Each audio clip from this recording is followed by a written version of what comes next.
গরমের মধ্যে কিছু খেতে ইচ্ছে করে না আমাদের সবারই, কমার বেশি।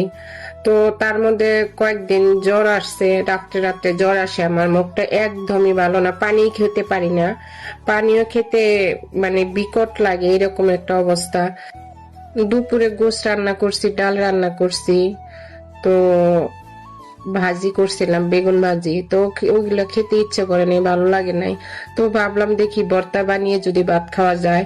তো যে কথা সেই কাজ, এই যে আমি এখন সব কিছু, এই যে একটা টমেটো নিছি, অর্ধেকটা বেগুন নিছি, পেঁয়াজটা পুড়ে নিছি সুন্দরভাবে, ভালোভাবে পুড়ে। তবে বাংলাদেশে দেখতাম, আমার মাকে দেখতাম সুন্দরভাবে চুলার মধ্যে আগুনে পুড়িয়ে নিত, সেই বেগুন ভর্তাটা এত মজা হইতো বলার মতো না।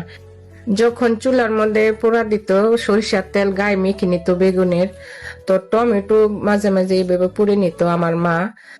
বেগুন পুড়ে ভর্তা বানাইলে ওই ভর্তাটা বেশি টেস্ট হয়, অনেক সুন্দর একটা গ্রান আসে, ফ্লেভার আসে।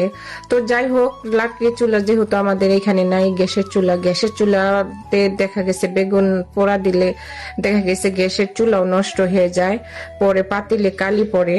তো যাই হোক, এখন আমি কড়াইয়ের মধ্যে এইভাবে ভেজে নিছি, ভেজে সুন্দরভাবে যে হাত দিয়ে মাখিয়ে ভর্তাটা বানিয়ে নিচ্ছি, সাথে সরিষার তেল দিয়ে নিছি।